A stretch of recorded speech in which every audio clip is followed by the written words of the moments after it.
आज हम श्री शिव महापुराण के रुद्र संहिता के अध्याय 13वें का पाठ आरंभ करने जा रहे हैं। महादेव की कृपा आशीर्वाद हम सभी पर सदैव बनी रहे। हर हर महादेव। वक्रतुंड महाकाय सूर्यकोटि समप्रभा निर्विघ्नं कुरु मे देवो सर्वकार्येषु सर्वदा। ओम श्री शांब शिवाय नमः। ओम श्री गणेशाय नमः। त्वमेव माता च पिता त्वमेव बंधुश्च सखा त्वमेव विद्या द्रविणं त्वमेव सर्वं मम देव देव। हर हर महादेव। अथ त्रयोदशो अध्याय। शिव पूजन की सर्वोत्तम विधि का वर्णन। ब्रह्मा जी बोले, अब मैं पूजा की सर्वोत्तम विधि बता रहा हूँ जो समस्त अभीष्ट सुखों को सुलभ कराने वाली है। हे देवताओं तथा ऋषियों, आप लोग ध्यान देकर सुने। उपासक को चाहिए कि वह ब्रह्म मुहूर्त में उठकर जगदम्बा पार्वती सहित भगवान शिव का स्मरण करे तथा हाथ जोड़कर मस्तक झुकाकर भक्ति पूर्वक उनसे इस प्रकार प्रार्थना करे। हे देवेश्वर, उठिए उठिए, मेरे हृदय में शयन करने वाले देवता उठिए।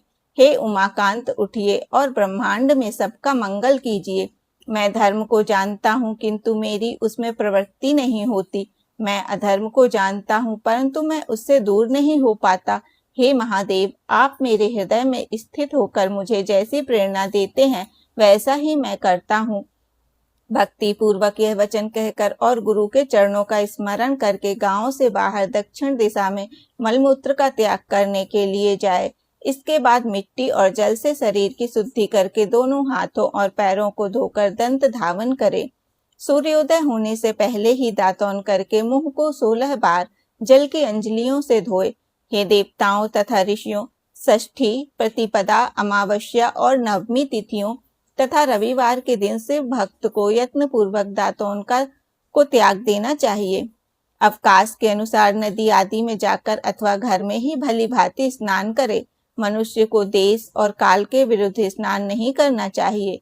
रविवार, श्राद्ध, संक्रांति, ग्रहण, महादान, तीर्थ, उपवास दिवस अथवा अशौच प्राप्त होने पर मनुष्य गर्म जल से स्नान न करे। शिव भक्ति से युक्त मनुष्य तीर्थ आदि में प्रवाह के सम्मुख होकर स्नान करे।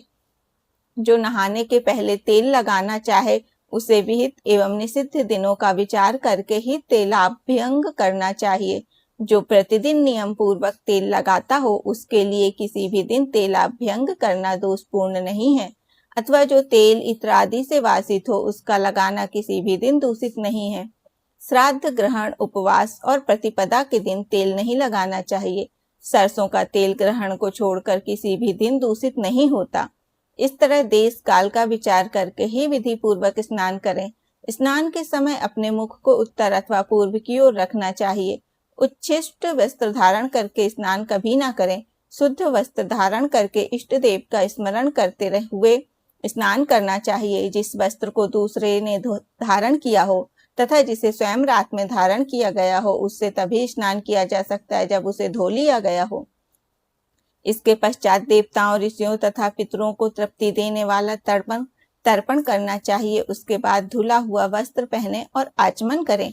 हे श्रेष्ठ द्विजों, तदनंतर गोबर आदि से लीप पोतकर स्वच्छ किए हुए शुद्ध स्थान में जाकर वहां सुंदर आसन की व्यवस्था करें।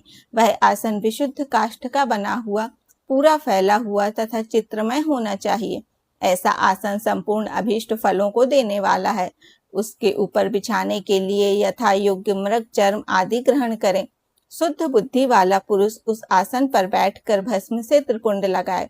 त्रिपुंड से जप, तप तथा दान सफल होते हैं। भस्म के अभाव में त्रिपुंड का साधन जल आदि बताया गया है।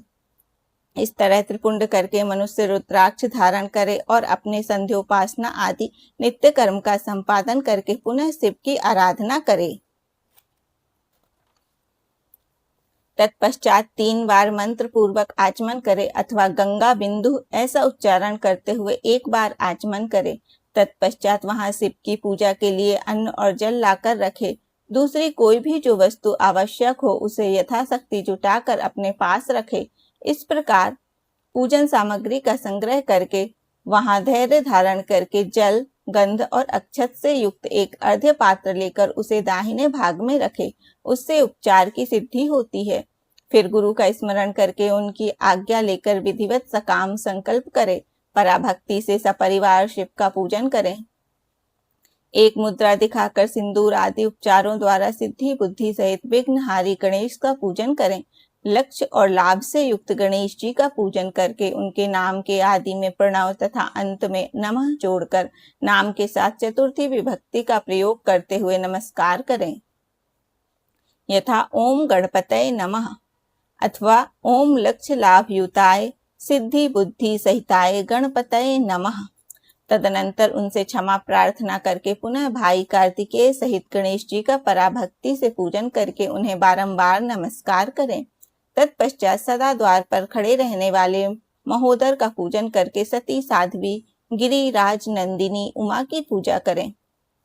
चंदन कुमकुम तथा धूप दीप आदि अनेक उपचारों तथा नाना प्रकार के नैवेद्यों से शिवा का पूजन करके नमस्कार करने के पश्चात साधक शिव जी के समीप जाए।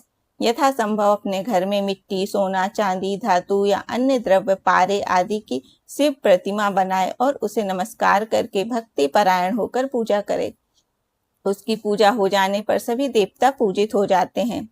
मिट्टी का शिवलिंग बनाकर विधि पूर्वक उसकी स्थापना करें। अपने घर में रहने वाले लोगों को स्थापना संबंधी नियमों का सर्वथा पालन करना चाहिए।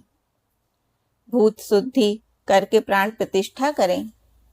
शिवालय में दिक्पालों की भी स्थापना करके उनकी पूजा करें। घर में सदा मूल मंत्र प्रयोग करके शिव की पूजा करनी चाहिए। घर में द्वारपालों के पूजन का सर्वथा नियम नहीं है, क्योंकि घर में जिस शिवलिंग की पूजा की जाती है उसमें सभी देवता प्रतिष्ठित रहते हैं। घर पर होने वाली शिव की पूजा के समय अंगों सहित तथा सपरिवार उन सदाशिव का आवाहन करके पूजन किया जाए, ऐसा कोई नियम नहीं है। भगवान शिव के समीप ही अपने लिए आसन की व्यवस्था करें। उस समय उत्तराभिमुख बैठकर आचमन करें। उसके बाद दोनों हाथों का प्रक्षालन करके प्राणायाम करें। प्राणायाम काल में मनुष्य को मूल मंत्र की 10 आवृत्तियां करनी चाहिए। हाथों से 5 मुद्राएं दिखाएं। यह पूजा का आवश्यक अंग है। इन मुद्राओं का प्रदर्शन करके ही मनुष्य पूजा विधि का अनुसरण करे। तदनंतर वहां दीप निवेदन करके गुरु को नमस्कार करें और पद्मासन या भद्रासन बांधकर बैठे अथवा उत्तानासन या पर्यकांसन का आश्रय लेकर सुखपूर्वक बैठे और पुनः पूजन का प्रयोग करें। पुराने समय में तो पत्थर की बटिया की ही श्रद्धा पूर्वक पूजा करके लोग भवसागर से पार हो जाते थे। यदि वे शुद्ध रूप में स्वयं घर में विद्यमान है तो उसके लिए कोई नियम की आवश्यकता नहीं है। तत्पश्चात अर्घ्य पात्र से उत्तम शिवलिंग का प्रक्षालन करें।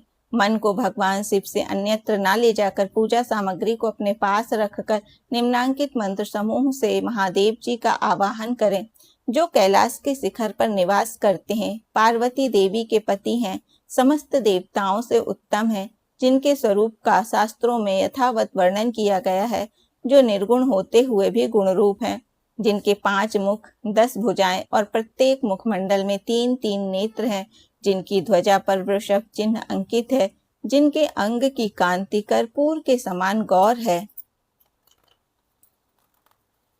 जो दिव्य रूपधारी चंद्रमा रूपी मुकुट से सुशोभित तथा सिर पर जटाजूट धारण करने वाले हैं, जो हाथी की खाल पहनते हैं और व्याघ्र चर्म ओढ़ते हैं, जिनका स्वरूप शुभ है, जिनके अंगों में वासुकी आदि नाग लिपटे रहते हैं, जो पिनाक आदि आयुध धारण करते हैं, जिनके आगे 8 सिद्धियां निरंतर नृत्य करती रहती हैं, भक्त समुदाय जय जयकार करते हुए जिनकी सेवा में लगे रहते हैं, दुस्सह तेज के कारण जिनकी ओर देखना भी कठिन है, जो देवताओं से सेवित हैं, जो संपूर्ण प्राणियों को शरण देने वाले हैं, जिनका मुखारविंद प्रसन्नता से खिला हुआ है, वेदों और शास्त्रों ने जिनकी महिमा का यथावत गान किया है, विष्णु और ब्रह्मा भी सदा जिनकी स्तुति करते हैं तथा जो भक्त वत्सल हैं, उन परमानंद स्वरूप शिव का मैं आवाहन करता हूँ। इस प्रकार सांब शिव का ध्यान करके उनके लिए आसन दें।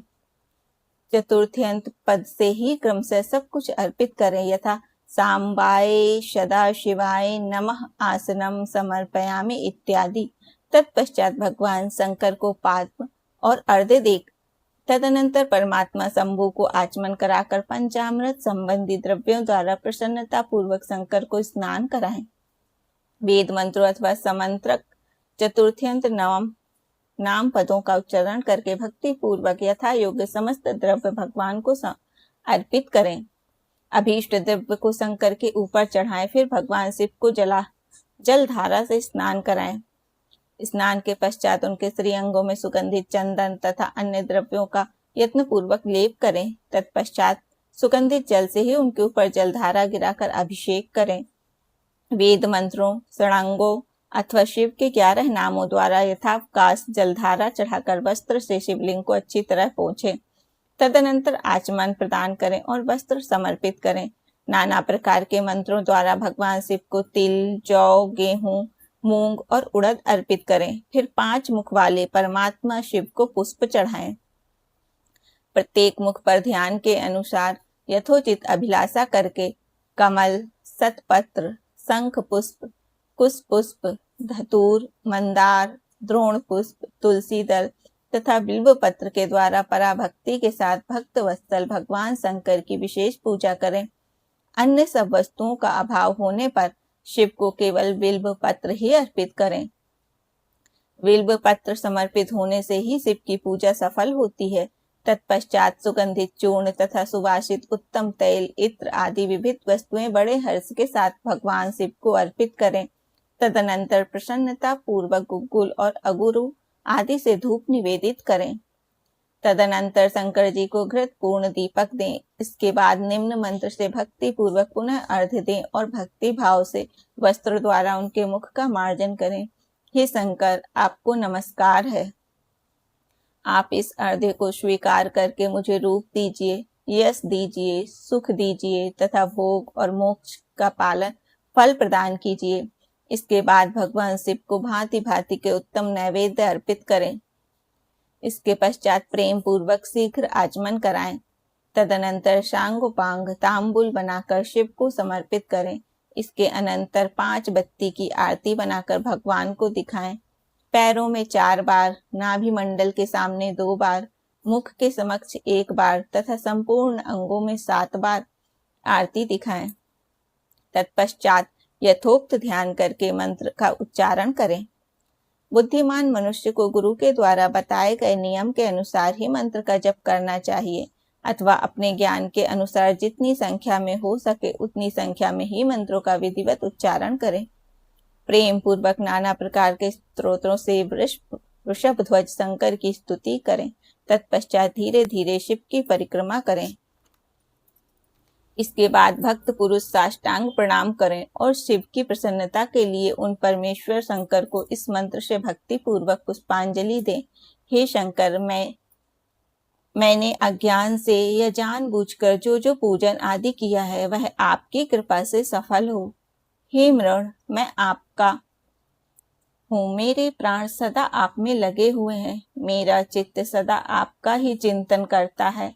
ऐसा जानकर हे गौरीनाथ, हे भूतनाथ, आप मुझ पर प्रसन्न होइए। हे प्रभु, धरती पर जिनके पैर लड़खड़ा जाते हैं उनके लिए भूमि ही सहारा है। उसी प्रकार जिन्होंने आपके प्रति अपराध किया है उनके लिए भी आप ही शरणदाता हैं। इस प्रकार बहुविध प्रार्थना करके उत्तम विधि से पुष्पांजलि अर्पित करने के पश्चात पुनः भगवान को बार बार नमस्कार करें। तत्पश्चात यह बोलकर विसर्जन करना चाहिए, हे देवेश, हे प्रभु, अब आप परिवार सहित अपने स्थान को जाएं। नाथ, अब जब पूजा का समय हो तब पुनः आप आदर पूर्वक पधारें। इस प्रकार भक्त वत्सल शंकर की बारंबार प्रार्थना करके उनका विसर्जन करें और उस जल को अपने हृदय में लगाएं तथा मस्तक पर चढ़ाएं। हे ऋषियों, इस तरह मैंने शिव पूजन की सारी विधि बता दी जो भोग और मोक्ष को देने वाली है। अब आप लोग और क्या सुनना चाहते हैं? इस प्रकार श्री शिव महापुराण के अंतर्गत द्वितीय रुद्र संहिता के प्रथम सृष्टि खंड में सृष्टि उपाख्यान में शिव पूजन वर्णन नामक 13वां अध्याय पूर्ण हुआ। हर हर महादेव, हर हर महादेव। महादेव की करुणा, कृपा, आशीर्वाद सदैव हम सभी पर बनी रहे। हर हर महादेव।